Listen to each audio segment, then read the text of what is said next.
नमस्कार, लक्षवेधीमध्ये आपल्या सगळ्यांचं स्वागत। मी प्रसाद काथे। कोरोना काळाच्या नंतर सर्वसामान्य माणूस आपल्या खिशाला लागलेला खार कमी करायचा प्रयत्न करत असताना त्याला एकाच वेळेला दोन बाजूंनी थपडा बसल्यात। एका बाजूला आहे वीज दरवाढ, दुसऱ्या बाजूला आहे इंधन दरवाढ। महाराष्ट्रामधल्या वीज दरवाढीच्या मुळे घरोघरी येणारी बिलं ही तिपटीने फुगली आहेत, तर दुसऱ्या बाजूला इंधन दरवाढीमुळे सर्वसामान्यांच्या गरजेच्या वस्तूंच्या किमती वाढत चाललेल्या आहेत। काल परवापर्यंत भाजी, फळं किंवा अन्नधान्य या गोष्टींच्या ज्या किमती होत्या त्या आता वाढून जवळपास 10 ते 20% चढ्या दराने खरेदी कराव्या लागतात। वीज दरवाढीच्या बाबतीत 3 महिन्यांपासून सुरू असलेला हा मुद्दा अद्याप तरी सुटायचं नाव घेत नाहीये। हे दोन्ही मुद्दे तांत्रिकदृष्ट्या राज्य आणि केंद्र सरकार यांच्या अखत्यारीत आहेत आणि याचमुळे या दोन्ही ठिकाणी असलेली सरकार तुलनेनं म्हणजे पर्यायानं त्या दोन्ही सरकारांना चालवणारे पक्ष सोयीस्कररित्या या दोन्ही दरवाढींच्या बाबत आपली आपली भूमिका घेतात। आजच्या दिवशी महाराष्ट्रामध्ये या दोन्हीही दरवाढीच्या विरोधात आंदोलन करण्यात आली, पण गंमत पहा, मवियानं वीज दरवाढीच्या विरोधात आंदोलन केलं नाही आणि भाजपानं महाराष्ट्रातल्या वीज दरवाढीच्या विरोधात आंदोलन करत असताना पेट्रोल आणि इंधन दरवाढीच्या बाबतीत मात्र मिठाची गुळणी धरलेली दिसते। एकूणात काय तर जे सत्तेत आहेत त्यांना आपल्या सत्तेतल्या सर्वसामान्यांच्यासाठी अडचणीच्या ठरणाऱ्या मुद्द्यांवर जणू काही बोलायचंच नाहीये।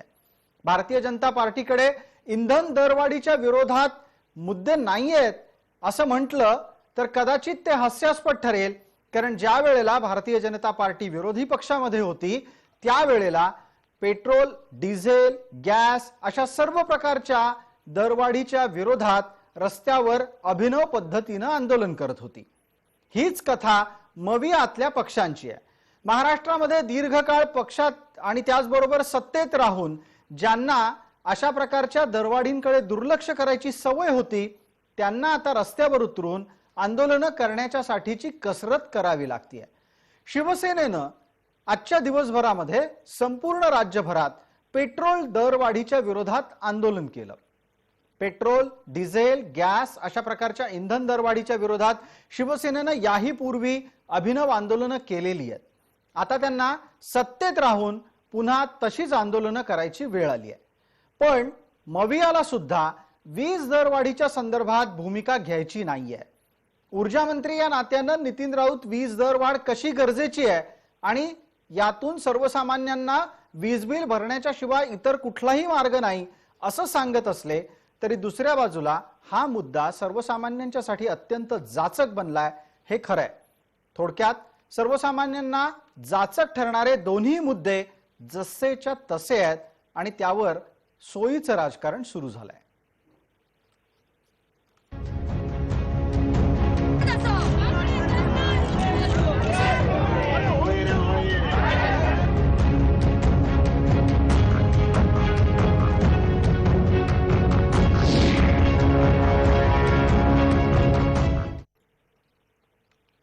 आजच्या चर्चेत आपण आपल्या सोबत राजकीय प्रतिनिधींना तर घेतलेलं आहेच, पण त्याचबरोबर ज्या विषयांच्या दरवाढीनं प्रकरण पेटलंय त्या दोन्ही विषयातले तज्ञ आपल्या सोबत आपण जोडले आहेत। आपल्या सोबत अली दारूवाला आहेत। अली दारूवाला हे ऑल इंडिया पेट्रोल डिझेल असोसिएशनचे प्रवक्ता आहेत, ते पुण्याहून आपल्या सोबत जोडले गेलेले आहेत। आपल्या सोबत आशिष चंदा राणा आहेत, ते अकोल्याहून फोनवरून आपल्या सोबत जोडले गेलेले आहेत, ते ऊर्जा विषयाचे तज्ञ आहेत। भारतीय जनता पार्टीचे मीडिया हेड या नात्यानं आपल्या सोबत विश्वासराव पाठक आहेत। तसंच आमदार अभिजितजी वंजारी काँग्रेसच्या कडून आपली भूमिका मांडतील, त्यांच्याकडून मवियाची भूमिकाही मांडली जाणं अपेक्षित आहे। सर्व मान्यवरांचं चर्चेमध्ये आपण स्वागत करूया। मला पहिला मुद्दा पेट्रोल डिझेल अर्थात इंधन दरवाढीच्या संदर्भातला उपस्थित करायचा आहे। ज्या पद्धतीनं मवियाच्या कडून प्रातिनिधिक स्वरूपात शिवसेनेनं राज्यभरामध्ये आंदोलन केलं, शिवसेनेच्या या आंदोलनामध्ये प्रामुख्यानं एक घोषणा देण्यात आली, अक्कड़ बक्कड़ बंबे बो 80-90 पूरे सो। हे एक तसं जुनं परिचित गाणं आहे। या हिंदी गाण्याचा आधार घेत शिवसेनेनं हे सांगायचा प्रयत्न केला की इंधन दरवाढीचा आता कमाल दर हा गाठला गेलेला आहे। 100 रुपये प्रति लिटरच्या वर सुद्धा काही ठिकाणी पेट्रोल विकलं जात आहे असा दावा महाराष्ट्रात सत्ताधारी असलेल्यांनी केला। मला या निमित्तानं विचारायचं आहे अली दारूवाला यांना, अली जी ज्या पद्धतीने इंधन दरवाढ झाली आहे, ही इंधन दरवाढ ही केवळ आणि केवळ राज्य आणि केंद्रांच्या कररचनेमुळेच झाली आहे की त्यात डीलरचं कमिशन पण कुठे ना कुठेतरी वाढलेलं आहे?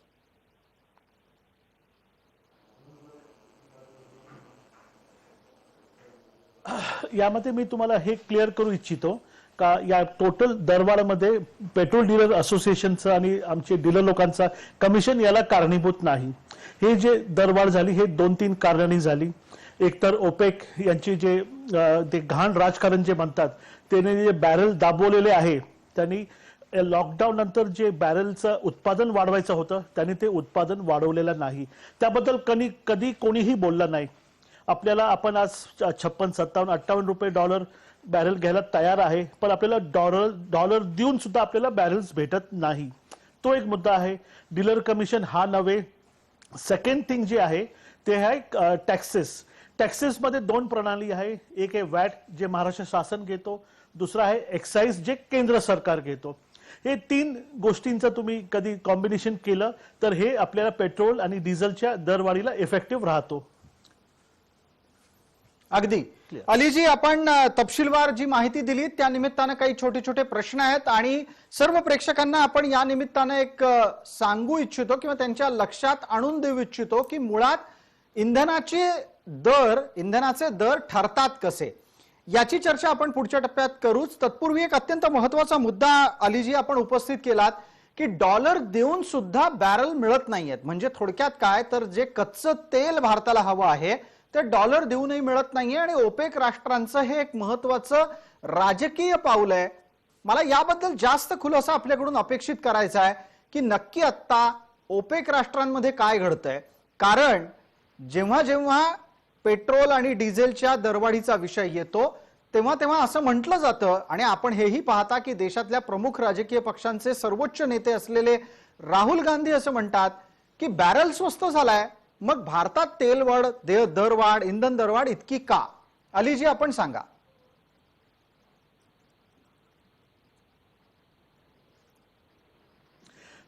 जेव्हा लॉकडाऊनच्या आगामी काळात मार्चच्या अगोदर डेली प्रोडक्शन बॅरलचा 8 बिलियन बॅरल्स पर डे होता। ते लॉकडाऊनमुळे जेव्हा सेल संपलं आणि त्याला उठाव नव्हता त्यांनी ते $4 बिलियन बॅरल्स पर डेला त्यांनी आणलं। ते 4 बिलियन वरनं ते 2 बिलियन बॅरल्स पर डेला आणलं। पण जेव्हा हे मार्केट उघडलं आता सर्वसाधारण 70 to 80% वरती मार्केटची मागणी परत आलेली आहे। ओपेकनी आपला हे तोटा भरून काढण्यासाठी हे त्यांनी उत्पादन वाढवलेलं नाही। हे जे लिमिटेड बॅरल्स जास्त रेट हे जे त्यांचं समीकरण आहे हे लोकांच्या कधीच समजलं नाही आणि त्यांनी समजून दिलं सुद्धा नाही। इथं आपण शासनाच्या मागे लागलोय, रेट कमी करा, केंद्र सरकारने केलं सुद्धा, पण हे मेन रिझन आहे बॅरलचं त्यांनी उत्पादन वाढवलेलं नाही। जे त्यांचं जे भरपाई करायची त्यांना हे त्याचं आर्टिफिशियल शॉर्टेज क्रिएट करून त्यांना त्यांची भरपाई करून घ्यायची आहे। अगदी अलीजी, आपण अत्यंत महत्त्वाची माहिती दिलीत। पेट्रोल आणि डिझेलच्या दरवाढीच्या बाबत ही चर्चा कायम देशपातळीवर होत असते आणि आपल्या या कार्यक्रमाच्या निमित्तानं त्या विषयाच्या थेट ग्राहकांपर्यंत आणि त्याचबरोबर आमच्या सर्व प्रेक्षकांपर्यंत ही माहिती पोहोचतेय, ज्याच्यावर एकदा पुनरुक्तीद्वारे लक्ष देणं गरजेचं आहे। अली दारूवाला हे ऑल इंडिया पेट्रोल डिझेल असोसिएशनचे प्रवक्ता आहेत, त्यामुळे त्यांनी दिलेली माहिती ही ग्राह्यच मानायला हवी, हे सर्व प्रेक्षकांनी लक्षात घ्यावं। त्यांनी काय सांगितलं तर तेल उत्पादक देशांनी सध्याच्या काळात त्यांच्या क्षमतेच्या पेक्षा कमी प्रमाणात तेलाचं उत्पादन सुरू केलेलं आहे। हे तेलाचं उत्पादन त्यांनी का कमी केलं तर कोरोना काळात मागणी घटली होती। मागणी घटल्यानंतर सुद्धा वाढीव उत्पादनातून जो त्यांना तोटा झाला होता तो तोटा त्यांना भरून काढायचा आणि म्हणून जगाला जितक्या मोठ्या प्रमाणात आता तेलाची गरज आहे तितकं तेल हे खाणीतून काढलंच जात नाही, त्याचं उत्खनन होत नाहीये। परिणाम स्वरूप बऱ्याच ठिकाणी चढ्या दराने तेलाची खरेदी करावी लागते किंवा गरज असताना सुद्धा तेलाचा पुरेसा पुरवठा होत नाहीये. अलीजी, मला वाटतं मी ज्या पद्धतीने ही सगळी तपशीलवार माहिती दिली ती बरोबर असेल आणि माझ्या समजण्यात काही चूक झाली नसेल, तसंच प्रेक्षकांच्याही समजण्यात या निमित्तानं काही चूक होऊ नये. अलीजी, बरोबर आहे सगळं?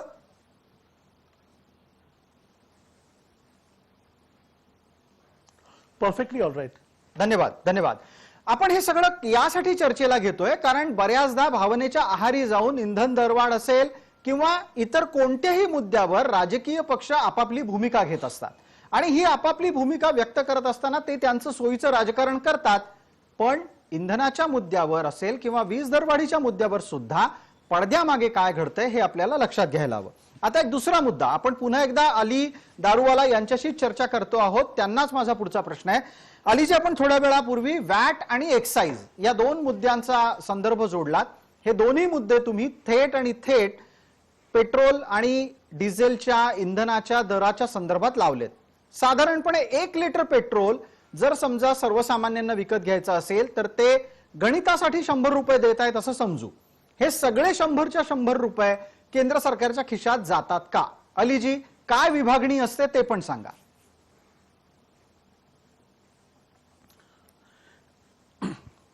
केंद्र सरकारचं सांगण्याचं ठरलं इथं तर कधी 100 रुपीज तुम्ही नाही का रेट धरून चला, त्यामध्ये 30-40 रुपीज लँडेड कॉस्ट म्हणजे जे पंपावर आलेला पेट्रोलचा दर 40 रुपीज कधी आपण 40 रुपये धरलं तर उरलेले 60 रुपये जे आहे ते टॅक्सच्या माध्यमातून लोकांकडनं गोळा केलेले जातात.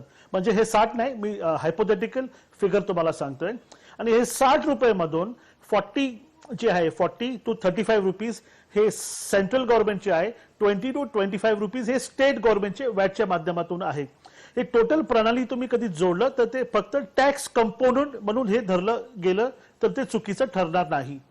अगदी अलीजी, खूप खूप आभार. आपण अत्यंत स्पष्टपणे या कार्यक्रमाच्या माध्यमातून प्रेक्षकांना ही गोष्ट स्पष्ट केलीत की आंतरराष्ट्रीय बाजारात काय घडतंय तेलाच्या बाबत, त्याचा आपल्याकडे काय परिणाम होतो. दुसरा त्यातला एक महत्त्वाचा मुद्दा की मुळात पेट्रोलच्या साठी तुम्ही जेवढी किंमत मोजता तो सगळा पैसा केंद्राला जातो असं नाही. आता या निमित्तानं चर्चेला पुढे नेऊयात. आपल्या सोबत विश्वासराव पाठक आहेत. विश्वासराव, माझा आवाज आपल्यापर्यंत येतोय अशी अपेक्षा बाळगतो. आता मग थेट एक प्रश्न आपल्यासाठी की इंधन दरवाढीच्या निमित्तानं सुरू झालेल्या राजकीय भूमिकेत आता खऱ्या अर्थानं जर समजा कोणाला सवलत द्यायची असेल तर ती राज्य सवलत कशी देऊ शकतं?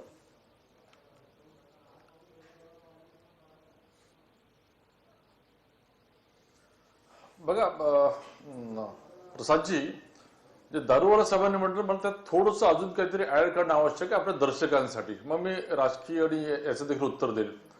हे कसं आहे ना की आजची जी ही दरवाढ आहे साधारणतः एवढीच दरवाढ ही 2018ला देखील झालेली होती आणि तेव्हा देखील आपण अशाच प्रकारच्या चर्चा केलेल्या होत्या आणि त्याच्यानंतर 16-17 रुपयांनी ही दरवाढ परत कमी झालेली होती.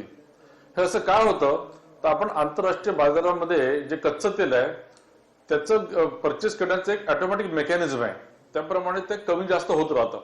आता ते कमी जास्त का होतं तर हा पूर्ण मागणी आणि पुरवठा याच्याशी संबंधित खेळ आहे हा. आणि मागणी आणि पुरवठा हे होत असताना कधी कधी पुरवठा का कमी होतो तर त्याचं प्रोडक्शन कमी झालेलं असतं, कधी क्रूड ऑइल उपस्थित नसतं, कधी इकडे डिमांड कमी झालेली असते. जसं कोरोना काळामध्ये पेट्रोल डिझेलची डिमांड एकदम कमी झाल्यामुळे सगळ्या ऑइल कंपन्यांनी आपलं प्रोडक्शन मिनिममवर आणून ठेवलं होतं. मग त्याला परत रॅम्पअप करायला थोडा काही वेळ लागला म्हणून ती डिमांड सप्लायची गणित बिघडलेली होती. ठीक आहे. आताच जे डिमांड सप्लाय आहे हे परत मुळामध्ये सप्लायच कमी असल्यामुळे आणि डिमांड वाढल्यामुळे हे भाव वाढ होते. आता ही भाव वाढ 93-94 अशीच राहणार आहे का? ही अजिबात अशीच राहणार नाही, परत कमी देखील होणार आहे. त्यामुळे याच्यामध्ये सरकारने म्हणजे नेहमी इंटरव्हेन्शन करणं अपेक्षित आहे का? तर अपेक्षित आहे, मात्र कोणती सरकार असं करू शकत नाही. आपण राज्य सरकारचा टॅक्स किती, केंद्र सरकारचा टॅक्स किती याच्यावर नेहमीच आपण चर्चा करतो. पण आपल्या दर्शकांसाठी मी एक सिंपल एक उदाहरण देऊ इच्छितो. जे कुवेत आहे किंवा सौदी अरेबिया आहे जिथे तेलाची विहिरी आहे तिथे तुम्हाला 1 रुपयात पेट्रोल डिझेल मिळतं का हो? तिकडे देखील 45 रुपये काय द्यावे लागतात? किंवा हाँगकाँग झालं, ऑस्ट्रेलिया झालं, नेदरलँड झालं, फ्रान्स झालं, अशा डेव्हलप कंट्रीजमध्ये पेट्रोल डिझेलच्या किमती 130 ते 180 रुपये लिटर काय आहे हे देखील समजून घेणं आवश्यक आहे. हे असं आहे कारण वर्षानुवर्षे प्रत्येक देशांनी आपला रेव्हेन्यूचा पॅटर्न हा ठरवलेला असतो, ते अचानक असं बदलू शकत नाही. म्हणून आता राहायला पडतं की की राज्य सरकारने काय करावं. आता राज्य सरकारने महाराष्ट्रामध्ये मोठ्या प्रमाणामध्ये आज आंदोलन केलं. शिवसेनेचं आंदोलन हे पूर्ण नौटंकी आहे, कारण मुख्यमंत्री तुमचेच बसलेले आहे. राज्याचा जो कर आहे तेवढा जर तुम्ही कर कमी केला तर भाव कमी होतील. त्यामुळे याला उगाच राजकारण करू नये. नाही, पण मला मला मला विश्वासराव आपल्याला असं विचारायचं, तुम्ही अपेक्षा करता आहात की शिवसेनेनं आपल्या पद्धतीनं या प्रश्नामध्ये हस्तक्षेप करावा आणि राज्य सरकारनं त्यांचे कर कमी करावेत, याच प्रकारचं उत्तर आणि हाच तर्क केंद्राबद्दल लावता येतो. पण तिथे ज्या वेळेला तर्क लावला जातो तेव्हा तुमचं उत्तर असं असतं की केंद्राचा कररचनेचा एक फॉर्म्युला ठरलेला आहे आणि कररचनेच्या ठरलेल्या फॉर्म्युलाला बदलता येत नाही. असं का? केंद्रालाही लक्षात येऊ शकतं की 75 रुपयापर्यंत जर आपल्याला पेट्रोलचा दर राखायचा असेल तर केंद्रानं आपला किती कर कमी केला पाहिजे, राज्यांनी किती कमी केला पाहिजे. केंद्र सुद्धा एक पाऊल टाकू शकतं.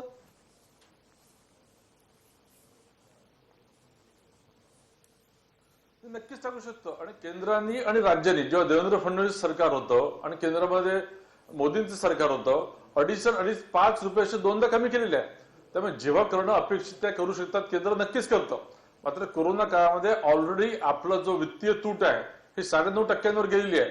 त्यामुळे आज केंद्राला असं करणं अफोर्ड करू शकत नाही, इव्हन राज्य देखील करू शकत नाही. हे शिवसेनेने समजून घ्यायला पाहिजे, आम्ही देखील समजून घेतलेलं आहे. जसं आता तुम्ही जो दुसरा आंदोलनाचा विषय घेतलेला आहे विजेचा, हा विजेचा अगदी विजेच्या आंदोलनावर आपण येऊ. विजेच्या आंदोलनावर आपण येऊ. आता पेट्रोलच्या निमित्तानं जी चर्चा सुरू आहे, तुम्ही असं म्हणता की प्राप्त परिस्थितीमध्ये ना राज्याला हे शक्य आहे ना केंद्राला हे शक्य आहे. हे जर तुम्हाला मान्य असेल तर मग राज्यांनी आपल्या करातला काही हिस्सा सोडून द्यावा अशी अपेक्षा का बाळगली जाते?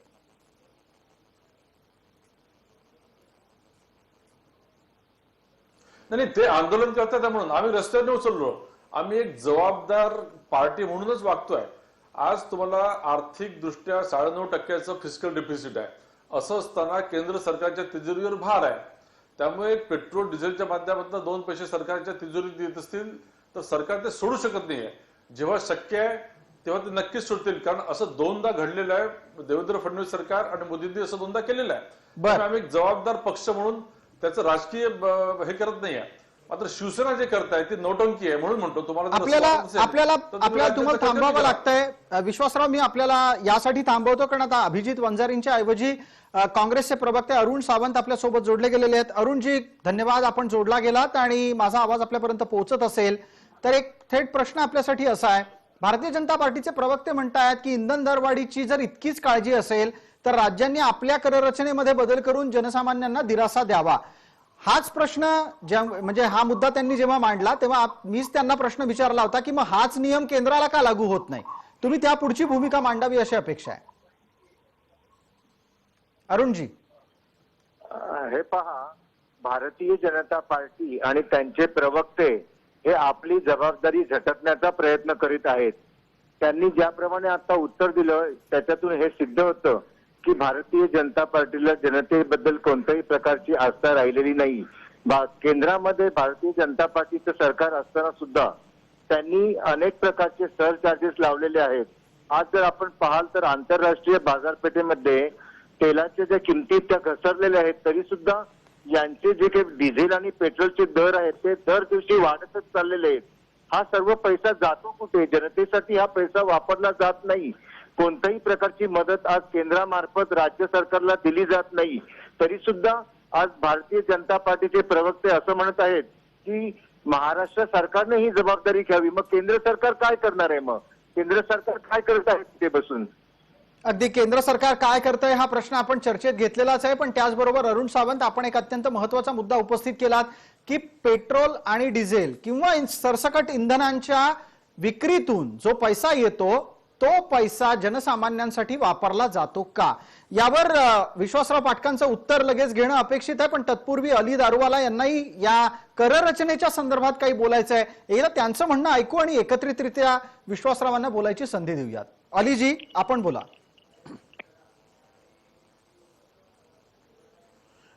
सर, मला हे राजकारणात पडायचं नाही. मला टॅक्सेशन बद्दल अरुणजी जे इथले सत्यातले पक्ष आहेत त्यांना एक विचारायचं आहे.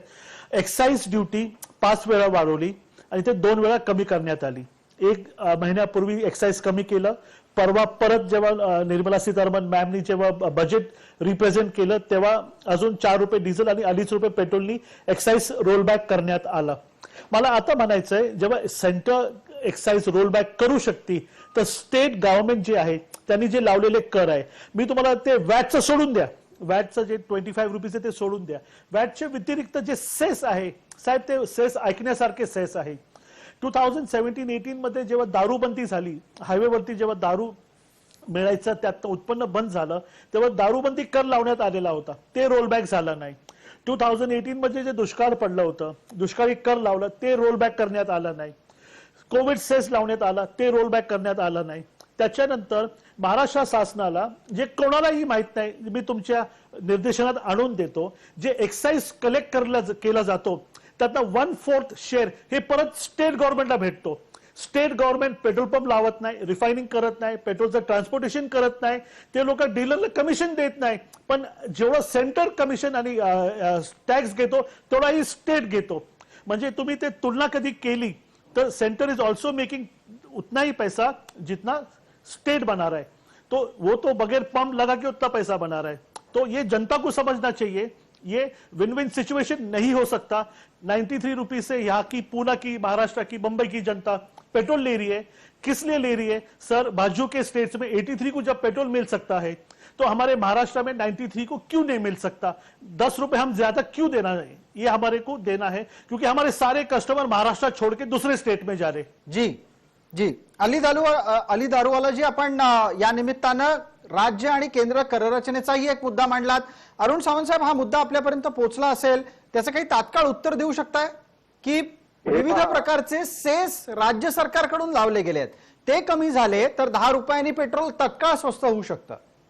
अली दारूवाला यांनी मांडलेले मुद्दे बरोबर आहेत, मी ते नाकारत नाही, परंतु अली दारूवाला हे काय भारतीय जनता पार्टीचे प्रवक्ते आहेत का की त्यांनी अतिशय उत्तमरित्या भारतीय जनता पार्टी म्हणजे केंद्र सरकार ज्या काही चुका करत आहेत त्या चुकावरती त्यांनी पांघरून घातलं आणि महाराष्ट्राच्या चुका मात्र त्यांनी जनतेसमोर मांडण्याचा प्रयत्न केला. महाराष्ट्राची जनता सर्व काही जाणते असं ते म्हणाले. आता सावंत साहेब, अली दारूवाला यांचा परिचय आपल्याला करून देतो. ते कुठल्याही राजकीय पक्षाचे प्रतिनिधी नाही आहेत. अली दारूवाला हे पेट्रोल आणि डिझेल डीलर्स असोसिएशनचे प्रवक्ते आहेत. त्यामुळे कररचनेच्या निमित्तानं त्यांनी भूमिका मांडताना त्यांची वेदना त्यांनी शेवटच्या वाक्यात दिली. ते म्हणाले की शेजारच्या राज्यात पेट्रोल स्वस्त मिळतंय, त्यांचा ग्राहक निघून चाललाय. मला हे म्हणायचंय, त्यांचा ग्राहक निघून चाललाय याची चिंता त्यांना आहे, परंतु याची चिंता मात्र त्यांना नाही की आज केंद्र सरकार मार्फत कच्च्या तेलाच्या किमती कमी झाल्या असताना सुद्धा जी लूट चालू आहे त्या लुटीबद्दल आवाज केव्हा उठवणार हे लोक? ही लूट त्यांना दिसत नाही का? फक्त महाराष्ट्र सरकारने लावलेले सेस त्यांना दिसण्यात आले. सावंत साहेब, त्याचंही उत्तर त्यांच्याकडे आहेच आणि थोड्या वेळापूर्वी त्यांनी ते दिलं होतं. अलीजी, आपल्याला आपल्या संदर्भात जे आक्षेप नोंदवले गेले त्यावर काही बोलायचं असेल तर आपल्याला संधी देतो. साहेब, 5,500 पेट्रोल पंप मालक आणि चालक या स्टेटमध्ये आहे. साहेब, बॉर्डरवरती लोक बॅरल घेऊन येतात, बाहेरच्या राज्यातून पेट्रोल भरतात, महाराष्ट्रामध्ये येऊन ते वापरतात. साहेब, फक्त आणि फक्त सेस हे केंद्र शासन जेव्हा 83 ला देऊ शकतो, महाराष्ट्रामध्ये आमची सत्ता जे आम्ही ज्यांना वोट करून आणले माननीय उद्धव साहेब ठाकरे, आम्ही त्यांना विनंती करतो, आम्ही भांडण करत नाही साहेब, आमचे जीवन मरणाचा प्रश्न आहे, तुम्ही प्लीज तुम्ही नाही वाढू कमी करू शकले तर ऍटलीस्ट ऍट पार तरी आम्हाला हे तुम्ही रेट्स करून द्या. साहेब, अली दारूवालाजी, आपण जो मुद्दा उपस्थित केलाय त्यानिमित्तानं मला सांगा, महाराष्ट्राच्या आसपास किंवा महाराष्ट्राच्या सीमेला लागून असलेल्या राज्यांमध्ये पेट्रोल आणि डिझेलचे दर काय आहेत?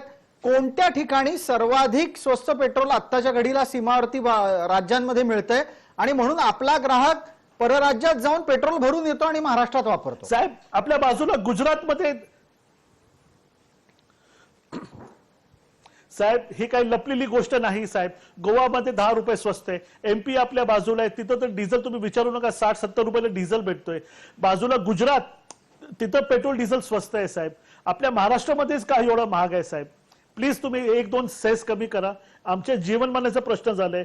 जसं शेतकरीचा आम्ही आत्महत्या एका काळी ऐकायचो, तसे पंपवाले आत्महत्या करायला सुरुवात करतील. सर, अली दारूवाला यांनी अत्यंत भावनिक होऊन हे आवाहन केलंय.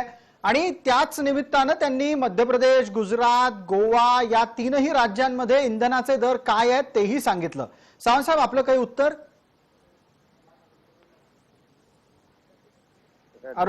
अरुण सावंत, माझा प्रश्न आपल्यापर्यंत पोहोचलाय?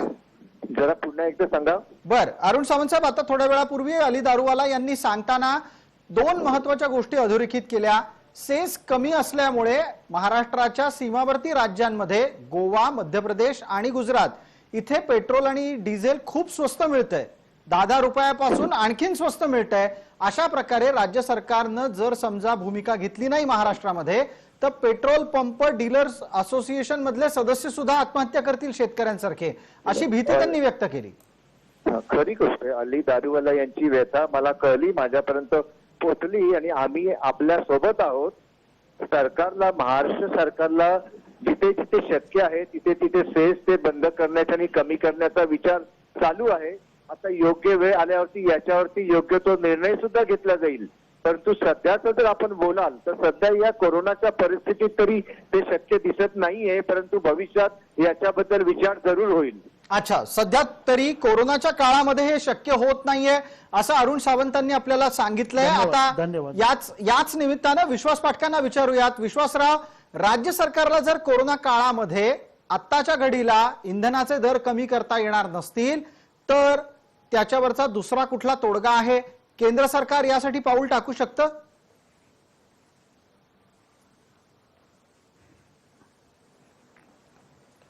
नाही, मला एक अर्थशास्त्राचा विद्यार्थी म्हणून असं वाटतं आहे की सध्या केंद्र सरकारला आणि राज्य सरकारला दोघांनाही त्यांच्या ट्रेझरीवर प्रचंड प्रमाणामध्ये ताण आहे.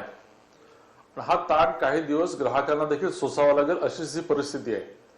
मात्र जेव्हा हे जे ऑटोमॅटेड प्राइस व्हेरिएशन सिस्टम आहे हे दर परत कमी होणार आहे. ज्या दिवशी प्रोडक्शन वाढेल, अमेरिकेतलं वाढेल, इराकचं वाढेल, कुवेतचं वाढेल, रशियातलं वाढेल, डिमांड सप्लाय परत इक्वेशन जेव्हा स्टेबलाइज होईल त्या प्राइसेस परत कमी होतील. मी सर्व दर्शकांना आश्वस्त करू इच्छितो की 2018 मध्ये पेट्रोल डिझेलचे दर जवळजवळ एवढेच झालेले होते, ते 16-17 रुपयांनी कमी झाले. त्यामुळे तिथे मी काही केंद्र सरकार म्हणून त्याचं क्रेडिट घेत नाहीये. ही ऑटोमॅटेड सिस्टम आहे ती तशीच होणार आहे. आणि आता राहिला प्रश्न की कच्च्या तेलाचे दर कमी झाले असताना तुम्ही कमी का नाही केले? सावंत साहेब, आपल्या माहितीसाठी दर कमी नाही झाले, दर वाढतातच आहे. एक मुद्दा मी तुम्हाला सांगतो की विश्वासराव, हे फार बरं झालं आपण चर्चेत हा मुद्दा आणलात. मला विश्वासराव या निमित्तानं विचारायचं आहे की क्रूड ऑइलचे अर्थात कच्च्या तेलाचे जागतिक पातळीवरचे दर सातत्यानं कमी होत आहेत, पण केंद्र सरकार मात्र पेट्रोलचे दर कमी करत नाही. या प्रचाराला, आणि हा प्रचार करणाऱ्या व्यक्ती कोणी छोटा मोठा व्यक्ती नाहीये, दस्तूर खुद्द राहुल गांधींकडून अशा प्रकारची वक्तव्य होत आहेत. याच्या मागची सत्य असत्यता आपल्याला सांगता येईल का? सावंत साहेबांनाही आपण त्या चर्चेमध्ये घेऊच. सामावून थोड्या पूर्वीपासून आपल्या सोबत आशिष चंदाराणा जोडले, ते ऊर्जा विषयाचे तज्ञ आहेत म्हणून आता आपण त्यांना सहभागी नाही केलंय, पण इतर इंधनाच्या संदर्भातली ही जी चर्चा सुरू आहे त्याला आपण पुढे नेतोय. विश्वासराव, जरा एकदा कळू द्यात की आंतरराष्ट्रीय बाजारात तेलाचे दर चढे कधीपासून सुरू झाले, त्याचा आपल्याकडे काय परिणाम दिसायला लागला?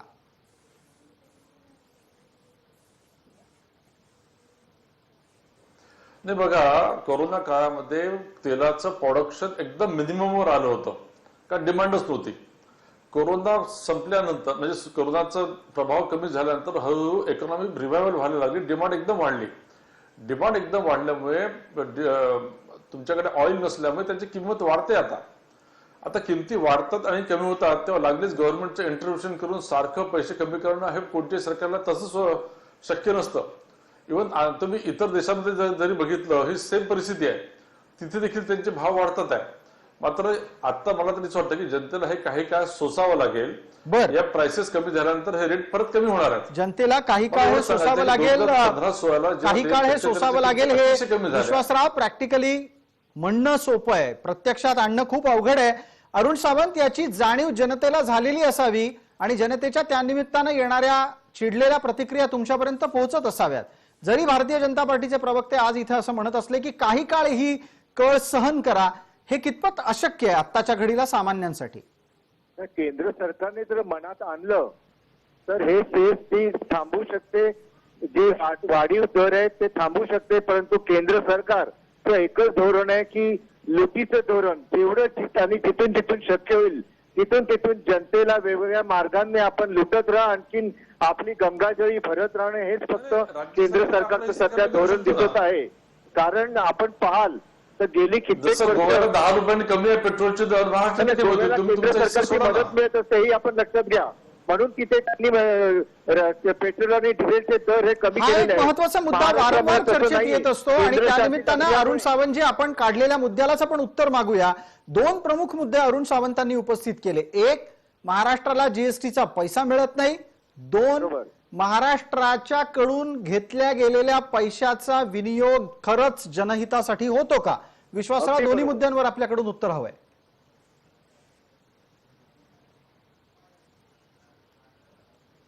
बघा, महाराष्ट्राला जीएसटीचा पैसा मिळत नाही ही ओव्हरऑल यांची धादांत खोटी आहे. 78,000 कोटी ऑलरेडी यांना मिळालेले आहेत. आणि जेव्हा जीएसटीचं असतं तर 6% जीएसटी हा ऑलरेडी स्टेटमध्ये कलेक्ट झालेला असतो, 6% केंद्रामध्ये येत असतो. आणि जीएसटीचे किती 10, 12, 15 हजार एक डिस्प्युटेड जरी अमाऊंट असली तर मी सावंतांना म्हणतो की तुमचं 4 लाख कोटीचं बजेट आहे महाराष्ट्राचं, त्याचं नियोजन काय?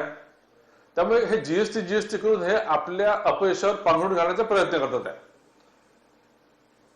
ठीक. विश्वासराव आणि अरुण सावंत या दोघांनाही विनंती आहे की आपल्याला एका छोट्या जाहिरातीच्या विश्रांतीसाठी थांबणं भाग आहे. याचबरोबर आपल्या सोबत असलेले आशिष चंदाराणा आणि अली दारूवाला यांनाही विनंती आहे, आपण लवकरच परत येतोय. काही काळाची ही छोटीशी विश्रांती आहे. सर्व प्रेक्षकांनी कुठेही जाऊ नका, लगेचच परत येतोय.